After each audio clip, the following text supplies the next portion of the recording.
Bon, je pense qu'on est d'accord pour dire que le MotoGP, c'est l'un des plus beaux sports qu'on a à la télévision. Et tout sport confondu, hein. Entre la tonne de caméras au bord du circuit, celle dans les paddocks et aussi celle sur les pilotes et les motos, bref, il y a de quoi faire. C'est très visuel, ça va très vite, il y a beaucoup d'action, mais surtout, c'est très bien réalisé et très bien produit. Mais est-ce que vous vous êtes déjà demandé combien il y avait de caméras sur un Grand Prix MotoGP? Comment tout ça s'est relié à la télévision? Et comment marchent les caméras embarquées en termes de poids, d'emplacement pour les pilotes? Et bah peut-être que vous vous posez pas ces questions, mais en tout cas, on va y répondre ensemble.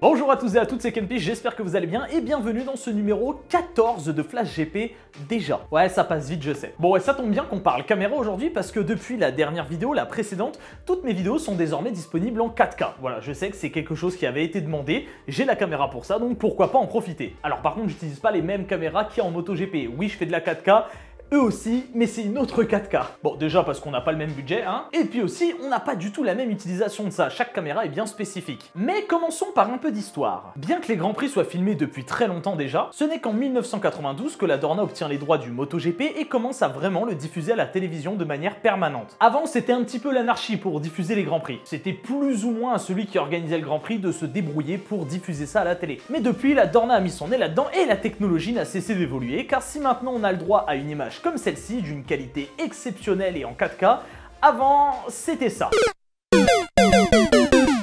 Et c'est sûr que là maintenant, ça donne un petit peu moins envie. Désormais, le MotoGP est diffusé à la télévision dans un très bon format. Le fameux format 16/9 avec un flux en HD au grand minimum et même en 4K depuis 2014-2015. En prime, on a le droit à des super ralentis à plus de 2000 images par seconde, des caméras embarquées de plus en plus précises et de plus en plus petites, bref, du grand art télévisuel. Et pour les plus pointilleux d'entre vous qui aiment un petit peu ou beaucoup l'audiovisuel, voici de quoi vous faire plaisir. Alors pour ceux à qui ça ne va pas parler, ce que je vais dire, dites-vous juste que ça fait des belles images et du beau son. Les caméras sont donc des caméras sans fil RF et ou HF, le flux est en 4K, Dolby 5.1 et certaines caméras sont super high speed slow-mo, c'est-à-dire qu'elles fournissent des ralentis exceptionnels. Donc pas de souci, on est bien équipé sur les Grands Prix, mais petite question justement que je vous pose, à votre avis, combien il y a de caméras sur un week-end de Grand Prix? Allez, vous savez quoi, je vous laisse 5 secondes pour répondre dans les commentaires là.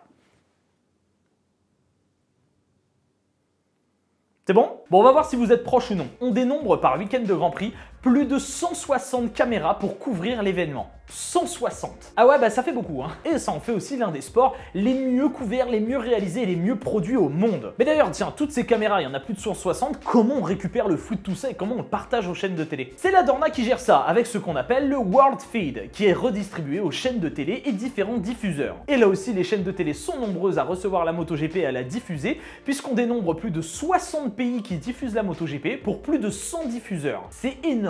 Et pour réaliser ce tour de force, il y a forcément toute une équipe qui gère les flux et la réalisation TV, les replays, les changements de scène, les caméras, etc. Une régie quoi. Les caméras sont donc sans fil et le flux voyage donc entre les caméras jusqu'aux antennes qui réceptionnent le signal. Et toutes ces stations, elles sont présentes sur le circuit. En gros, les chaînes de télévision viennent avec leurs antennes, leurs paraboles, etc. et s'installent dans le paddock, dans la TV area. C'est ce que vous voyez à l'image quoi, une zone un petit peu reculée dans le paddock où il y a toutes les chaînes de TV avec les paraboles, etc. Et niveau technologie, ça évolue sans cesse. Ça ne cesse de croître et surtout de se miniaturiser. En ce moment même, les caméras testent de nouvelles façons d'envoyer le signal de plus en plus rapide grâce à la couverture 5G. Oui, c'est ce qu'on utilise pour nos téléphones, enfin pour certains téléphones, et bien le flux 5G marche tellement bien qu'on arrive à transmettre les flux TV en direct et ça marche plutôt bien puisque c'est déjà utilisé en Grand Prix. Et le plus fou dans tout ça, c'est que la Dorna, ils font absolument tout eux-mêmes, ils ne sous-traitent pas. Ils diffusent eux-mêmes, ils réalisent eux-mêmes, ils font les montages, les ingé-sons, bref, ils s'occupent d'absolument tout ce qui touche à la télévision, ils ne sous-traitent pas et ça marche plutôt bien. Ces plus de 160 caméras, elles sont réparties un petit peu partout, que ce soit sur le circuit, sur les motos, sur les pilotes ou même sur les personnes qui bossent sur les Grands Prix, comme les commissaires de piste ou mécaniciens. Pour le côté piste, chaque virage est équipé de plusieurs caméras pour être sûr de ne rien louper, que ce soit un pilote qui dépasse ou une chute. On peut compter aussi sur les caméras hélicoptères qui survolent le circuit à chaque fois, ainsi que les caméras des journalistes dans la pit lane, les caméras dans les vibreurs, etc. Il y en a partout. À part peut-être dans les campings et dans les WC, mais ça c'est pas la Dorna qui gère, hein. Toutes ces caméras servent donc à couvrir et ne rien louper de tout le Grand Prix, mais il y a quand même un type de caméra dont je n'ai pas encore parlé, les caméras on-board. Et celles-ci, c'est les plus importantes pour beaucoup d'entre vous. En même temps, il faut dire que ça a révolutionné la façon de diffuser et de regarder la MotoGP. Alors, il existe plusieurs sortes de caméras on-board, même si on les met plus ou moins tous dans le même panier. Vous avez des caméras sur la moto, sur les pilotes et sur ceux qui travaillent sur le Grand Prix. Arrivé en 2015, les body caméras ou bodycam sont quelque chose qui offre un autre point de vue de la course et du circuit, puisque ces caméras peuvent être mises sur des commissaires de piste au niveau de leur torse. Donc en gros, juste ici, vous avez une caméra, un peu à la Iron Man finalement. Sauf que lui, c'est pas une caméra, donc pas à la Iron Man. Bref.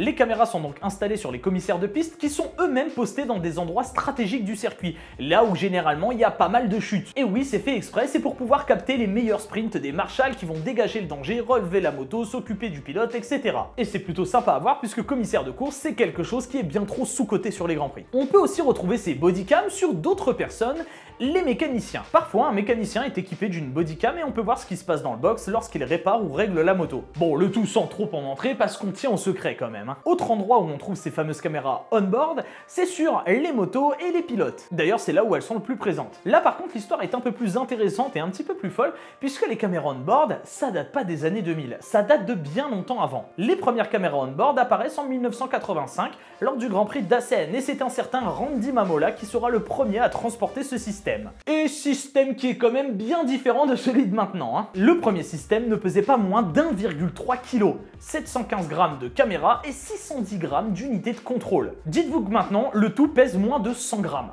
Comparé à 1,3 avant. On était à 80 grammes le tout en 2015, soit 17 fois moins lourd. Et le poids total de tout l'ensemble, de la caméra, l'unité de contrôle, tout ce qui était relié, etc. dans la moto, ça montait tout ça à 2,8 kg dans les années 90. Alors que maintenant on est à 1,8 kg. On a quand même beaucoup réduit. Ça n'a eu de cesse d'évoluer, de se miniaturiser encore une fois, et à l'époque on n'utilisait qu'une seule caméra on-board.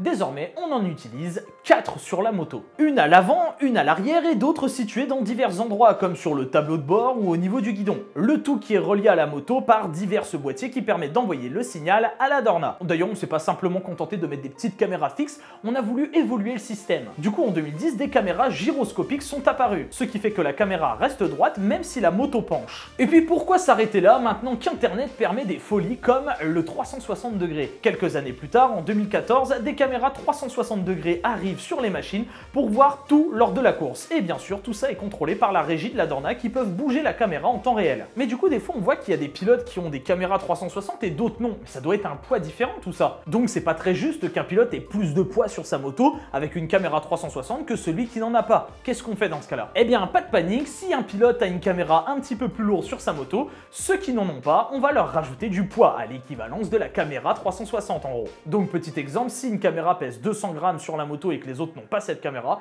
on va leur rajouter l'équivalence du poids, soit 200 grammes en plus. Comme ça, pas d'injustice. Du coup, de 1992 à 2002, ce n'était pas la Dorna qui gérait les caméras on-board, ils faisaient sous-traiter ça. Mais comme on l'a vu plus tôt, la Dorna, ils veulent tout contrôler. C'est pour ça que fin 2002, début 2003, ils s'occupent d'absolument tout pour ce qui est des caméras on-board et les fabriquent et les gèrent eux-mêmes. Bon, forcément, du coup, poser une caméra sur une moto, ça ajoute du poids, ça encombre, il faut adapter toute la moto à la caméra, bien sûr. Et vous vous doutez bien qu'il y en a qui étaient un peu réticents, que ce soit des pilotes ou des équipes. Mais ça a fini par devenir obligatoire à la fin des années 90 et chacun devait en avoir sur sa moto. C'est comme ça, c'était le règlement. Un autre souci qui a forcément été soulevé, vous vous en doutez, c'est l'espionnage et l'analyse des données. Enfin des données, de tout ce qui se passe en tout cas à la caméra. Si on a des caméras sur les motos, on peut analyser la concurrence en regardant les vidéos pour le son, les trajectoires, les prises de frein, le régime moteur, etc. On pensait que ça allait soulever pas mal de problèmes, mais finalement ça a plutôt l'air d'avoir aidé ce sport et ça l'a fait avancer. Quoi, avec tout ça, on peut se dire que le pire endroit pour mettre une caméra, c'est sur le tableau de bord. Eh bien, oui et non. Alors oui, parce que les équipes veulent forcément cacher certaines choses, et non parce que finalement, il n'y a pas grand chose à montrer sur le tableau de bord. Si vous voyez marqué par exemple Map 2 sur une Honda ou une Yamaha, au niveau du tableau de bord, on ne sait pas précisément ce que ça veut dire Map 2, parce que chaque équipe gère leur map différemment. Quant au régime moteur, ça fait bien longtemps qu'on l'analyse, même avant les caméras on-board. Petite anecdote, à l'époque, ils faisaient ça à l'oreille. Oui, à l'oreille. Ils entendaient les motos passer et ils se disaient « Ça, je sais quel régime moteur c'est. Nanar, note ça, ça c'est du 12 000 tours minute. » Ouais, c'est totalement fou. Pour finir avec tout ça, c'est quelque chose que j'imagine vous attendez dans cette vidéo, on va parler de la nouveauté qui est arrivée en 2021 pour les caméras on-board. On a vu qu'il y avait des caméras sur les motos, mais il n'y en avait pas encore sur les pilotes. Eh bien, c'est désormais chose faite, puisqu'en 2021, la Dorna a développé et a introduit la nouvelle caméra, la Shoulder Cam. ou la caméra d'épaule. Grosse révolution car pour la première fois, on a une immersion totale du pilote. C'est presque comme si on voyait ce que lui voyait, sauf qu'on voit depuis l'épaule. Et les images sont juste incroyables. Alors juste avant qu'on continue, petit aparté, j'y pense, je l'ai pas noté dans le texte, ça on m'avait demandé Ken Pich pourquoi on met pas des caméras au niveau des casques. On le fait bien en F1. Alors je vais aller très vite là-dessus, la différence elle est simple. En F1, lorsqu'on se crache, on n'est pas secoué partout dans les graviers, etc. Même si les crashs sont très violents. Alors qu'en MotoGP, une fois qu'on n'est plus sur la moto, on est livré à nous-mêmes dans le bac à gravier, on fait des roulés-boulés, la tête tape partout, bref c'est un enfer. Dites-vous bien que s'il y a une caméra qui se trimballe à l'intérieur du casque en plus, beaucoup trop dangereux. Bon, revenons à nos moutons. Cette fameuse shoulder cam, d'abord testée sur Alex Rins à Portimao puis sur Fabio Quartararo à Valencia, la caméra d'épaule sera normalement totalement intégrée au Grand Prix pour 2022, pour avoir encore et toujours plus d'images spectaculaires. Alors ça ne gêne pas certains pilotes comme Alex Rins qui lui s'est dit de toute façon tout le monde sait déjà tout parce que tout est diffusé, mais il y en a qui sont un petit peu plus réticents à cette shoulder cam. On peut voir beaucoup de choses grâce à cette caméra, notamment l'utilisation des différents boutons et leviers situés sur le guidon des pilotes, comme pour activer le Ride Eye Device, All Shot Device, etc. Et certains n'ont pas envie de montrer leur petit secret de pilotage, c'est bien normal. La caméra est donc extrêmement légère et parfaitement intégrée à la combinaison. La Dorna a travaillé directement avec les équipementiers pour développer ça. Ce qui fait qu'elle s'intègre parfaitement, se fond dans le décor, bref, c'est un régal pour nous. Bon ben voilà, je vous ai transmis tout mon savoir sur les caméras. Après, il y a d'autres choses un petit peu plus techniques, comme le type de signal qui est envoyé, etc. Mais pas sûr que ça vous intéresse particulièrement. Sinon, sur Internet, vous trouverez très facilement des articles qui vous expliquent de façon très pointilleuse quel type d'image c'est, quel type de format, comment c'est envoyé, combien de temps ça prend, etc. Là, je voulais juste vous parler des caméras sur les circuits, ce que ça englobe, comment ça fonctionne grossièrement. En tout cas, j'espère vraiment que cette vidéo vous a plu et si c'est le cas, pensez à la liker, la commenter, la partager. N'oubliez pas de vous abonner et de cliquer sur la petite cloche, c'est très important. Merci beaucoup d'avoir suivi cette vidéo. Je vous donne rendez-vous très bientôt pour la suite des événements. D'ici là, prenez soin de vous, portez-vous bien et vie à tous.